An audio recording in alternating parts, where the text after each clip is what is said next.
क्या उसने,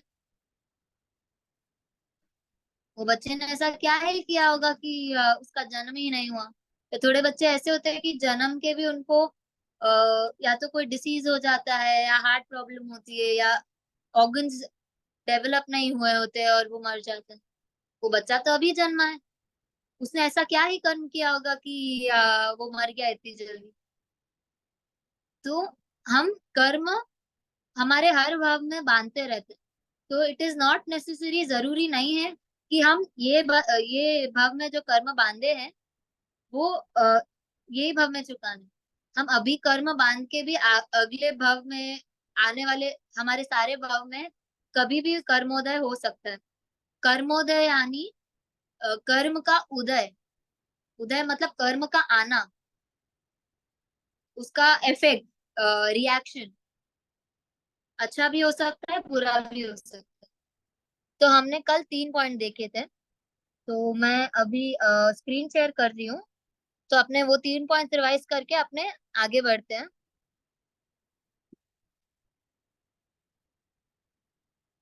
okay.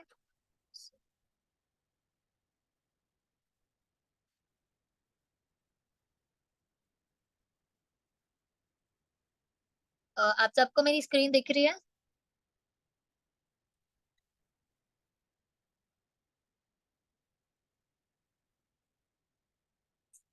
Okay. या जो भी अभी ज्वाइन किए हैं, मैंने सिर्फ कर्म क्या है और उसका इंट्रोडक्शन दिया है। तो नेक्स्ट टाइम से आप प्लीज टाइम पे ज्वाइन करेगा, क्योंकि जो भी ज्वाइन किया हुआ है, उनका टाइम वेस्ट नहीं होना चाहिए। तो उस हिसाब से हम लोग शार्प स्टार्ट कर लेंगे। तो अगर आपको कुछ मिस नहीं करना हो तो प्लीज टाइम पे ज्वाइन कीजिएगा। लास्ट में अगर टाइम बचा तो आई विल रिवाइज अगेन।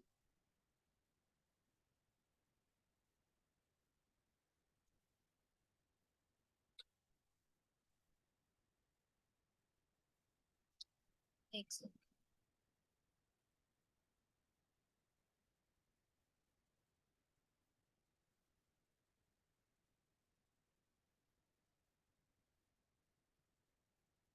तो हमने कल 5 पॉइंट्स देखे थे ना? ओके। तो जिस टाइम हम कर्म बंद कर रहे होते हैं, कर्म बंद यानी जब हम कर्म बांध रहे होते हैं तो उसको कर्म बंद बोलते हैं। तो कर्म बंद करते टाइम तीन चीजें डिसाइड होती है कि कितना लंबा ये जो हमने कर्म बांधा है उसका अच्छा या बुरा जो भी इफेक्ट है, जो भी अच्छा बुरा होगा, वो कितने टाइम तक होगा। फॉर एग्जाम्पल, मेरे पास मेरा बिजनेस अभी बहुत अच्छा चल रहा है। तो वो क्यों अच्छा चल रहा है? मेरे पुण्य कर्म के कारण, मेरे कर्म के कारण। तो ये अच्छा कर्म मतलब ये जो अच्छा हो रहा है वो कितने टाइम तक चलेगा, वो सब पुण्य मतलब कर्म डिसाइड करेगा। जब हम कर्म बांध रहे होते हैं तो वो अच्छा या बुरा जो भी हो रहा है कितने टाइम तक रहेगा। फिर second, in which way it will show it's good और बैड इफेक्ट ऑन यू। मतलब किस तरीके में कर्म उदय होगा, मतलब किस तरीके में कर्म हमारे पे इफेक्ट करेगा। And third point, it will show its effect mildly और इंटेंसिवली ऑन यू। तो ये पॉइंट किस तरह होता है? तो हम जब कर्म बांधते हैं तब अगर हमने बहुत तीव्रता से, बहुत स्ट्रांगली हम सोच के कर्म बांधे कि नहीं इसको तो मरना ही चाहिए, इसके साथ जो हुआ अच्छा ही होना चाहिए था, अगर हम ऐसे सोचे तो हम बहुत स्ट्रांगली कर्म बांधे। और अगर थोड़े कर्म बहुत माइल्ड है या सॉफ्ट है, हमने ज्यादा इंटेंसिटी से नहीं मारा, मतलब अभी समझो मैंने एक कीड़ी को एक कीड़ी गलती से मर गई मेरे से, तो हमको बहुत पश्चाताप हुआ, तो उसका कर्म बंद तो होगा बट इतना नहीं होगा क्योंकि हमने जानबूझ के नहीं किया था। और हमें उसका पश्चाताप भी है, तो वो कर्म तो लगेगा बट बहुत कम लगेगा।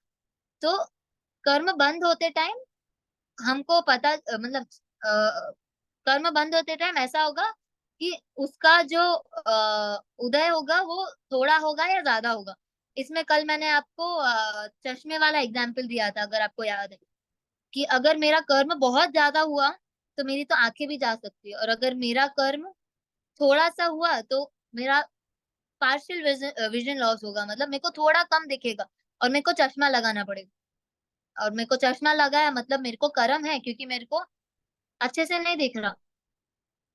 बट मेरा कर्म इतना भी भारी नहीं है कि मेरे को कुछ भी नहीं दिख रहा। राइट। तो नेक्स्ट हमने और दो पॉइंट्स देखे थे कल। तो कर्म से मतलब जो भी होता है हमारे आसपास कर्म के कारण ही होता है। तो अभी समझो अगर किसी ने हमको हैरान किया, हमको परेशान किया, तो वो तो सिर्फ एक जरिया है, वो तो सिर्फ एक निमित्त है, एक रीजन है। बट उसने अब हमको जो भी हैरान किया, जैसा भी हैरान किया, हमको तकलीफ दी, वो हमारे कर्म के कारण ही हुआ है हमको।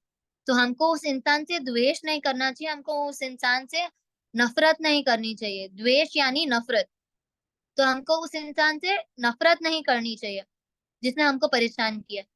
और second, shed your karma by doing energetic sadhana of religion.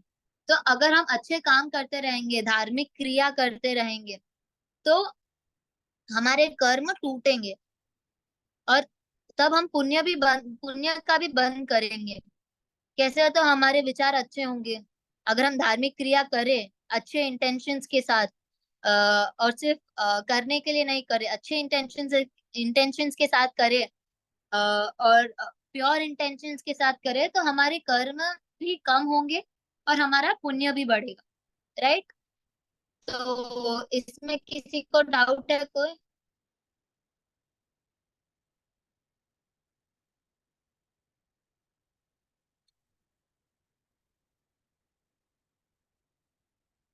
Okay. तो कर्म, कल मैंने ये भी बताया था कि कर्म के और भी अदर फैक्टर्स है, जैसे नियति, पुरुषार्थ, एक्सेट्रा। तो मैं वो बताती हूँ। तो कर्म के और भी दूसरे फैक्टर्स है, जैसे कि नियति, पुरुषार्थ, काल, और स्वभाव। तो नियति यानी लक। मतलब आज समझो स्कूल से ट्रिप लेके जा रहे हो और सिर्फ 5 बच्चे अलाउड होंगे, तो उन्होंने रैंडमली चूज किया कि कौन से 5 बच्चे जाएंगे। अगर उसमें आपका नंबर लगा तो that is your luck. But not everything is on luck. Luck is also करम, बट नियति इज लक। फिर स्वभाव। स्वभाव इज नथिंग बट आग ही। आग इतना गर्म ही क्यों होता है, आग जलाता क्यों है कुछ? तो वो आग का स्वभाव है, उसका नेचर है जलाना। तो आग गर्म ही होता है क्योंकि उसका वो स्वभाव है। और आइस ठंडा ही क्यों देता है, हमको ठंडक क्यों देता है? कि उसका स्वभाव है ठंडी देना। राइट। फिर नेक्स्ट काल। मतलब ऐसा क्यों होता है कि बच्चा 9 महीने में ही जन्मता है? ऐसा क्यों होता है कि ये सीजन में ही आम चलता है, ये सीजन में ही आम उगता है? ऐसा क्यों होता है कि यही मतलब यही सीजन में ये फ्रूट्स खा सकते हैं? और इतने टाइम तक ही क्या बोलते हैं, अ, पानी का गर्म पानी का काल रहता है ना, कि 15 घंटे पानी चले गर्मी में। तो उसका भी काल रहता है, मतलब टाइम, टाइम फ्रेम।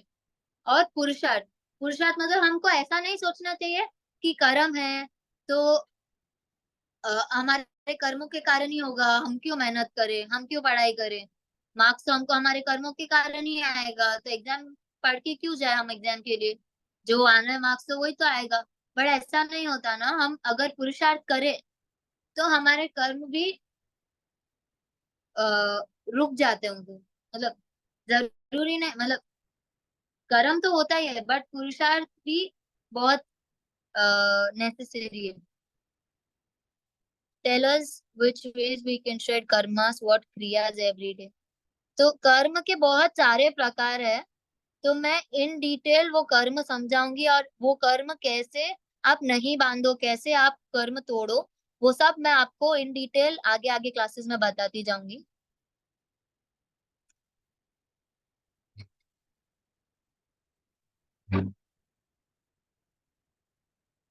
जिसको भी नहीं समझ आया हो, मैं क्लास के बाद एक जिस्ट लूंगी, एक रिवाइज करवाऊंगी।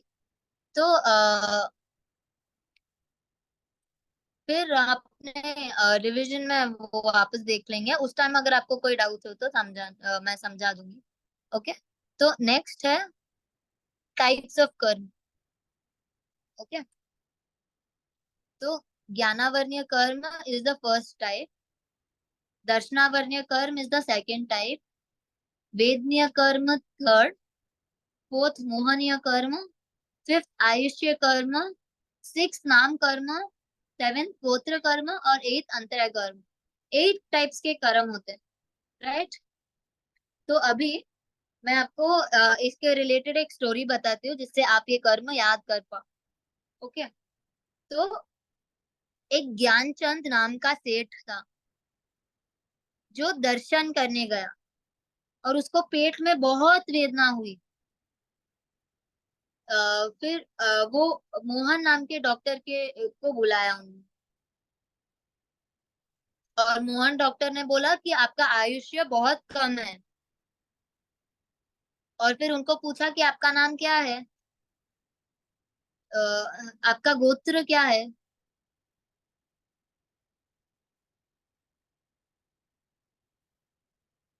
एक सेकेंड,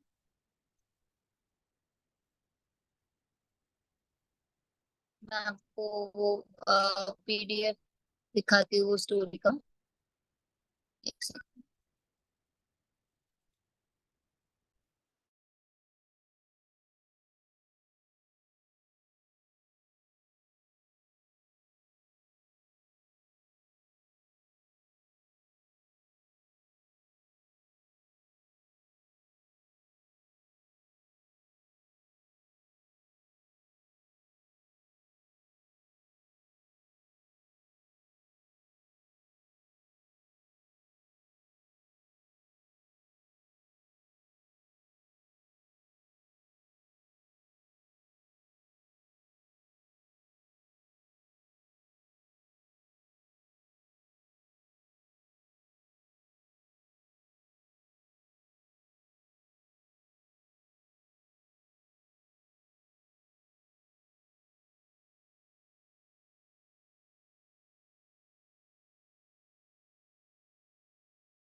सबको स्क्रीन दिख रही है क्या?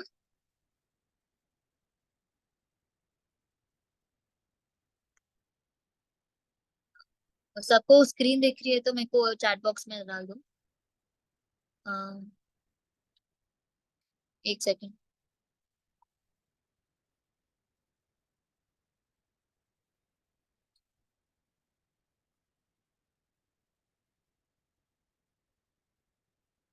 अभी आपको स्क्रीन दिख रही है क्या?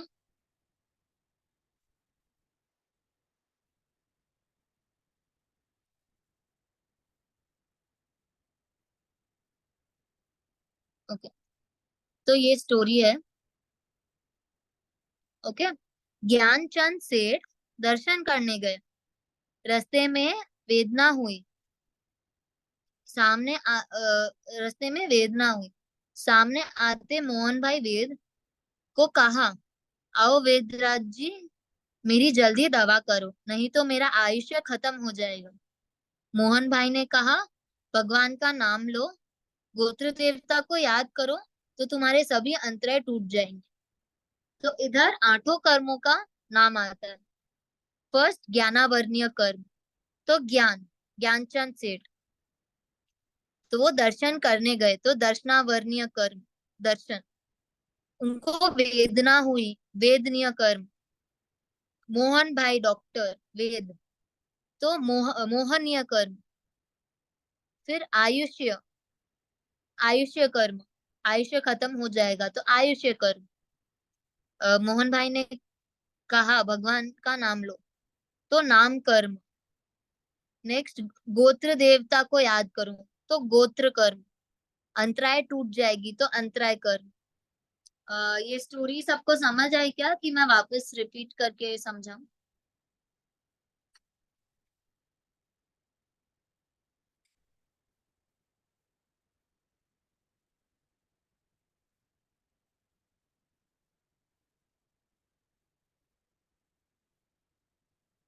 तो मैं ये स्टोरी भी ग्रुप में डाल दूंगी, व्हाट्सएप ग्रुप पे।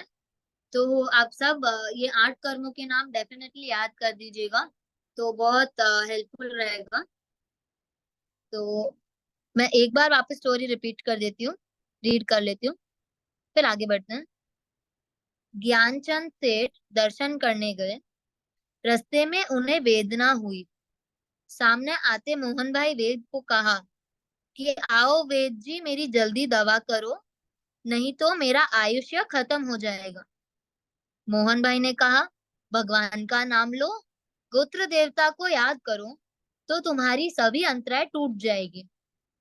ओके। तो इसमें आठों कर्म के नाम आ जाते हैं। फर्स्ट ज्ञानावर्ण्य कर्म, सेकंड दर्शनावर्ण्य कर्म, थर्ड वेदनीय कर्म, फोर्थ मोहनीय कर्म, फिफ्थ आयुष्य कर्म, सिक्स नाम कर्म, सेवेंथ गोत्र कर्म और एट अंतराय कर्म। ओके।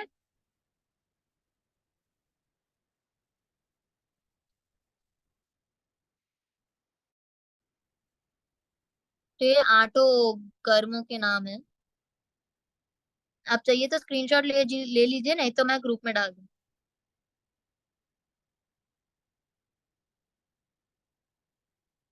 ओके। नेक्स्ट।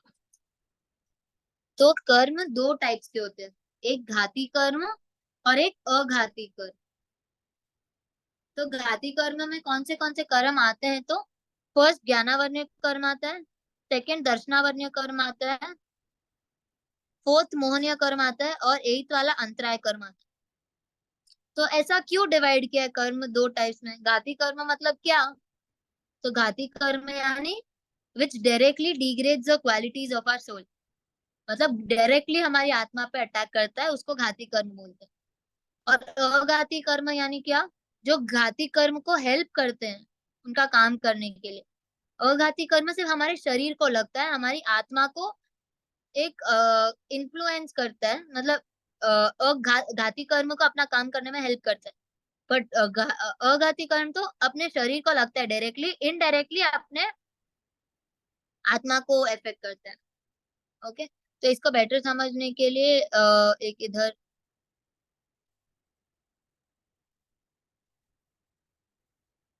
ओके। तो यही चीज इंग्लिश में भी है, तो मैं आपको दोनों में समझाऊंगी, आप टेंशन मत लो, जिनको भी हिंदी इतनी अच्छी नहीं आती हो या इंग्लिश नहीं आती हो।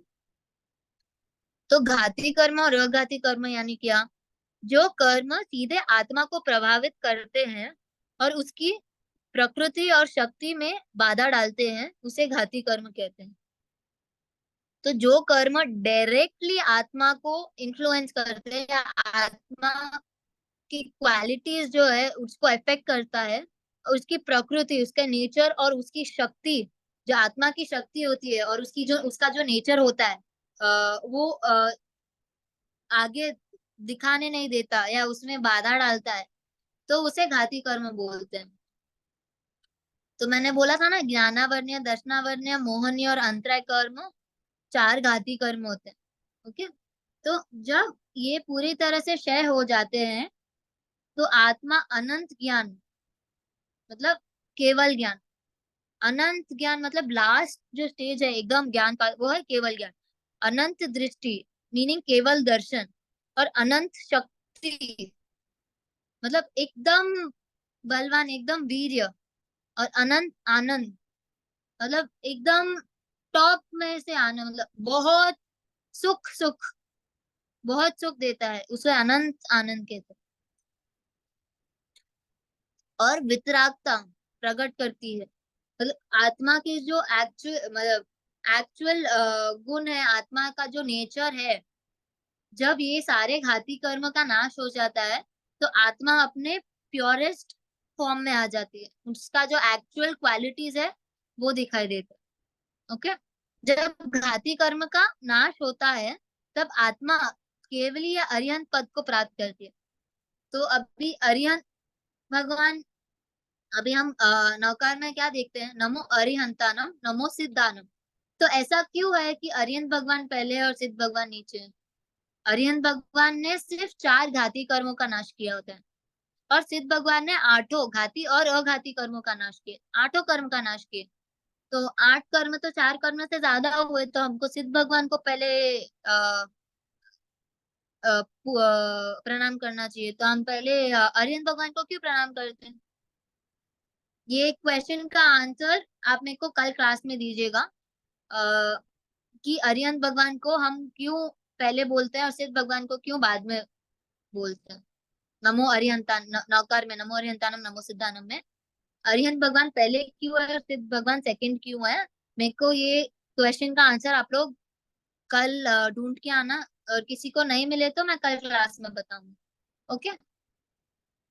नेक्स्ट, अघाती कर्म जीव के शरीर पर सीधा असर करता है। तो अघाती कर्म सिर्फ शरीर पे असर करता है डायरेक्टली, और आत्मा पे थोड़ा सा इफेक्ट डाल सकता है, बट डायरेक्टली शरीर पे इफेक्ट करता है। जैसे वेदनीय कर्म, वेदना वेदना तो हमको सिर्फ शरीर पे होती है, आत्मा को तो कुछ नहीं लगता है, शरीर पे ही वेदना होती है। गोत्र कर्म, तो हमारा जो उच्च गोत्र या नीच गोत्र होता है वो हम आगे सीखेंगे, वो भी अपने शरीर पे लगता है। आयुष्य कर्म, अपने शरीर का जो आयुष्य है, जो लाइफ स्पैन है, वो भी अपने शरीर का ही होता है। और नाम कर्म भी अपने शरीर पे लगता है। ओके। तो ये सारे कर्मों का डिटेल हम आगे आगे क्लास में जानेंगे। ओके। तो अभी के लिए सिर्फ ये आप लोग समझ लो कि 4 घाती कर्म होते हैं, 4 अघाती कर्म होते हैं। 4 कौन से घाती कर्म होते हैं? दर्शनावर्ण्य कर्म, ज्ञानावर्ण्य कर्म, दर्शनावर्ण्य कर्म, मोहनीय कर्म और अंतराय कर्म। और अघाती कौन से होते हैं? वेदनीय कर्म, आयुष्य कर्म, गोत्र कर्म और नाम कर्म। राइट। तो वे सीधे आत्मा को प्रभावित नहीं करते। अघाती कर्म आत्मा को सीधा प्रभावित नहीं करते, लेकिन इससे अन्य तरीकों से प्रभावित हो सकता है। मतलब डायरेक्टली इन्फ्लुएंस नहीं करते, डायरेक्टली आत्मा पे इफेक्ट नहीं करता है, बट इनडायरेक्टली करता है। तो अभी इंग्लिश में एक बार देख लेते हैं। घाती कर्म directly affects our soul and hinders its true nature and power. Okay. तो इस ये सेम ही है, सिर्फ ट्रांसलेशन है हिंदी इंग्लिश का। तो जब घाती कर्म का पूरी तरह से नाश होता है, when they are shed completely, the soul will manifest infinite knowledge, which is केवल ज्ञान, infinite vision यानी केवल दर्शन, infinite power मतलब बहुत पावर, infinite bliss मतलब ताकत, और infinite bliss and non attachment, which is वितरागता। मतलब नॉन अटैचमेंट यानी किसी से अटैचमेंट नहीं होना, वितराग स्टेट को पाता है। तो a soul become Keval Gyani और Arihant when ghati karmas are destroyed. Okay. तो aghati karma affect the physical body of the being, of the human being. Okay. तो it affects the physical body of the human being, whereas ghati कर्म directly affects the soul of the human being. तो वेदनीय कर्म, गोत्र कर्म, आयुष्य कर्म एंड नाम कर्म are aghati karms. They do not affect the soul directly, but could influence it indirectly. Right? किस किस को डाउट है इसमें?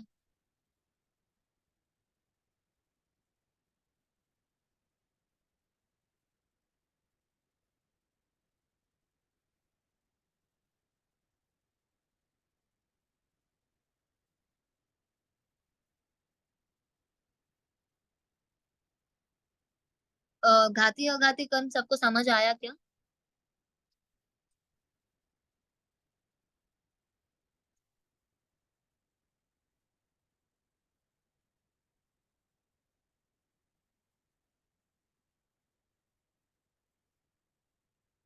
चलो मैं और एक बार रिपीट कर देती हूँ, थोड़ा सा सबको क्लियर नहीं है।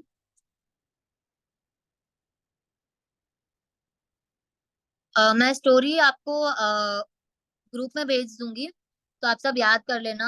आठों कर्म के नाम और स्टोरी मैं आपको आज ग्रुप में भेज दूंगी।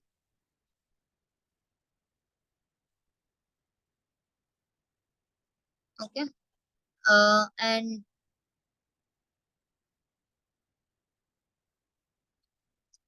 वो क्वेश्चन का आंसर मेरे को कल दे दीजिएगा क्लास में।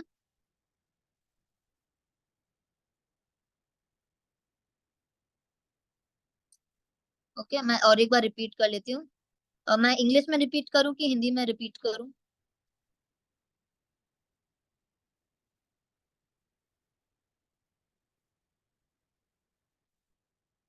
इंग्लिश, हिंदी, हिंदी।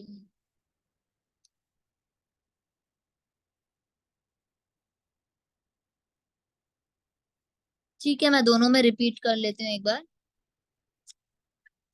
तो घाती कर्म में चार कर्म आते हैं: ज्ञानावर्णीय, दर्शनावर्णीय, मोहनीय और अंतराय।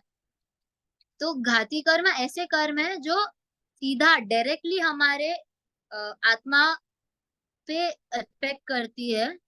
और ये चारों कर्म की वजह से हमारे जो आत्मा का ट्रू नेचर है, जो आत्मा का ट्रू नेचर है, जो आत्मा का एक्चुअल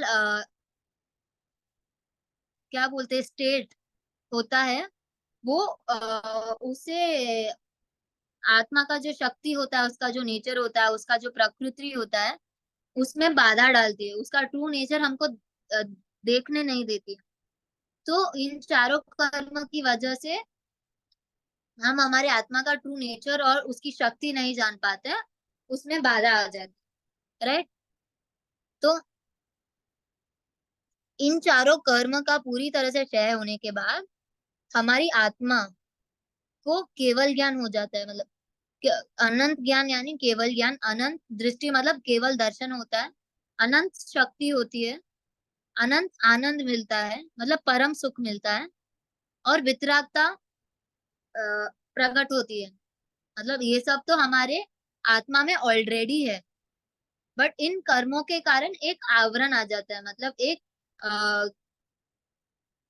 हिंड्रेंस, मतलब एक क्या बोलते हैं,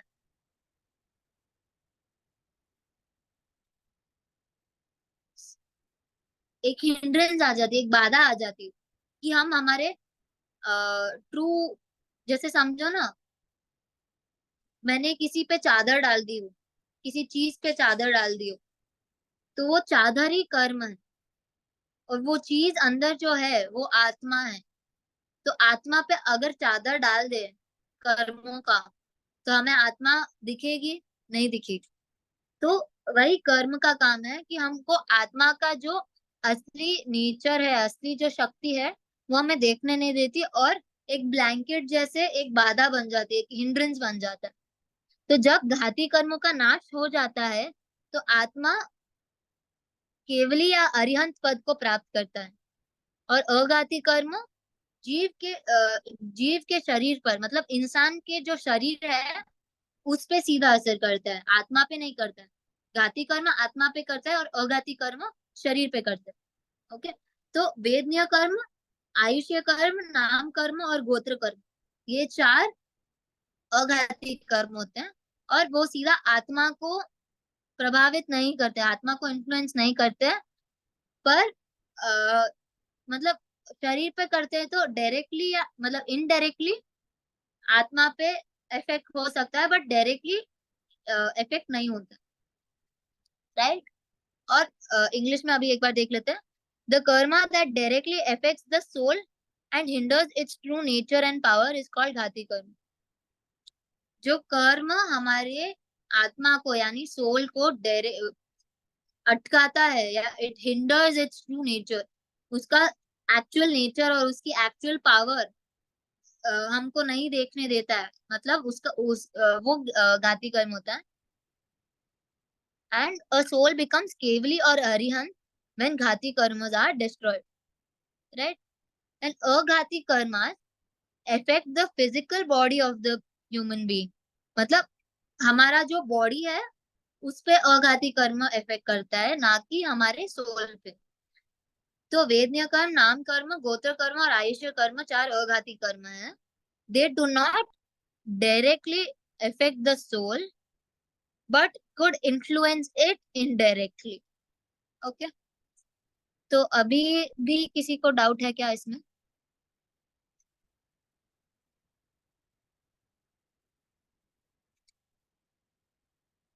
घाती और अघाती कर्म होता है। ओके, सबको समझ आ गया? No doubts? ओके, किसी को कोई कुछ पूछना हो तो पूछ सकते हैं।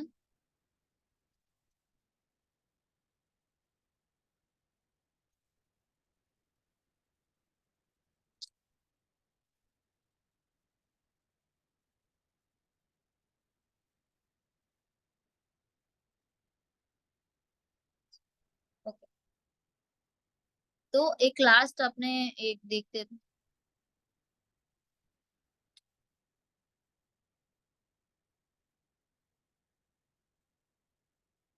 एक लास्ट एक छोटा सा बाकी है ना, वो एक ले लेते हैं, फिर अपने क्लास एंड कर लेते हैं। ओके, तो ज्ञानावर्ण्य कर्म के 5 टाइप्स है, मतलब टोटल टाइप्स हो है। तो सारे चारों घाती कर्म का टोटल 47 टाइप्स है, और अघाती कर्म के 111 टाइप्स है। तो टोटली 158 टाइप्स है।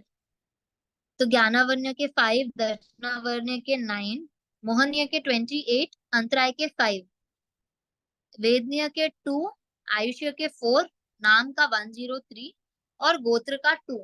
आप इतना बड़ा नंबर देके टेंशन मत होना, बट बहुत इजी है, मैं आपको बहुत इजी तरीके में से समझाऊंगी कि आप सबको समझ आए, और इन डिटेल भी होगा, but the detail that everybody can easily understand. Okay, तो ये सब मैं आज जो भी इम्पोर्टेंट था मैं ग्रुप में डाल दूंगी, तो आप सब लोग देख लीजिएगा। जेनोपीडिया स्क्रीन आपको कहाँ से मिला? मुझे समझ नहीं आया, मेरे को वापस बता सकते क्या? हाँ, हाँ, आपको क्या डाउट है आप मेरे को चैट बॉक्स में डाल दीजिए, मैं आंसर कर दूंगी। या अगर आपको अनम्यूट करना हो तो मैं आपको अनम्यूट कर देती हूँ। आप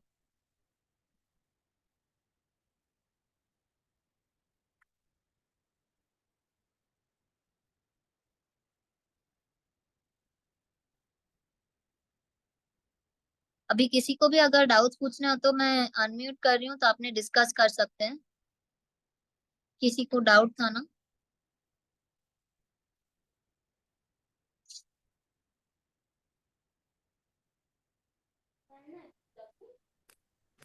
हेलो मैम।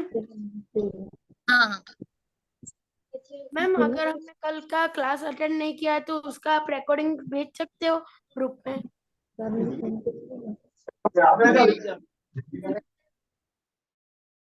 एक सेकंड।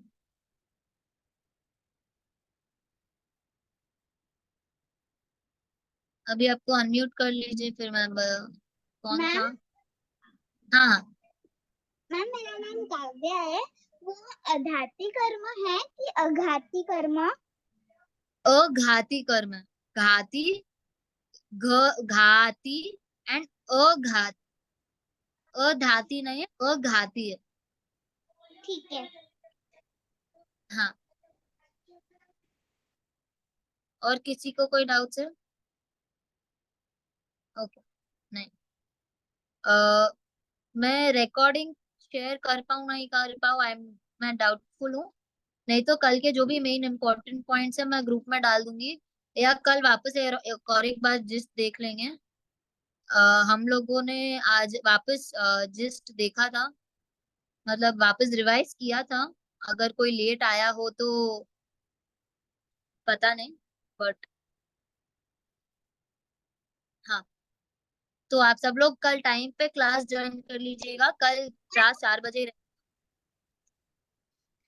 मैम जो आर्ट एंड क्राफ्ट की जो क्लास है ना, तो वो उसमें कौन सी मैम रहेगी? सारे क्लास में अलग मैम होती है। ओके। हाँ। हेम शाह आपने हाथ उठाया, और रिया। मैम आपने घाटी और घाटी की स्क्रीन भेजिएगा ना? उसका, हाँ मैं आपको पिक्चर शेयर कर दूंगी। Okay ma'am. हाँ। मैम और एक क्वेश्चन था। हाँ कर्म पूछिए। कर्म क्या चीज होती है? चीज होती है, कर्म हमको दिखता नहीं है, पर कर्म हर जगह होता है। मतलब हमारी हाइट इतनी छोटी क्यों होती है, या कोई इतना लंबा क्यों है, कोई इतना मोटा क्यों है, कोई इतना पतला क्यों होता है। किसी के पास बहुत सारे पैसे होते हैं, किसी के पास बिल्कुल पैसे नहीं होते हैं। तो ये सब कर्म के कारण होता है। तो कर्म हमारी आत्मा पे लग, तो कर्म बंध हमारी आत्मा से होता है। ओके। Okay ma'am. आप सब क्लास में थे, आपको समझ। हाँ मैम समझ आया। हाँ, जिसको भी doubt आप कर सकते हैं।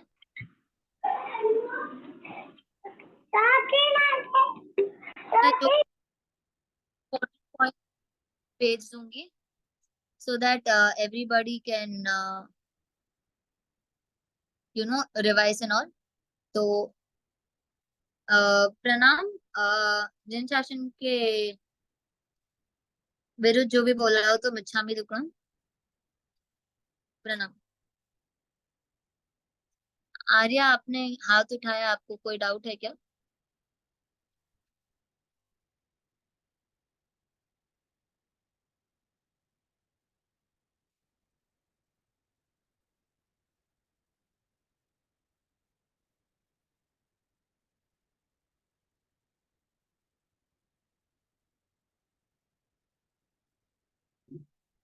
ओके, तो क्लास यहीं एंड करते हैं। जिन शासन के विरुद्ध जो भी बोला हो तो मिच्छामी।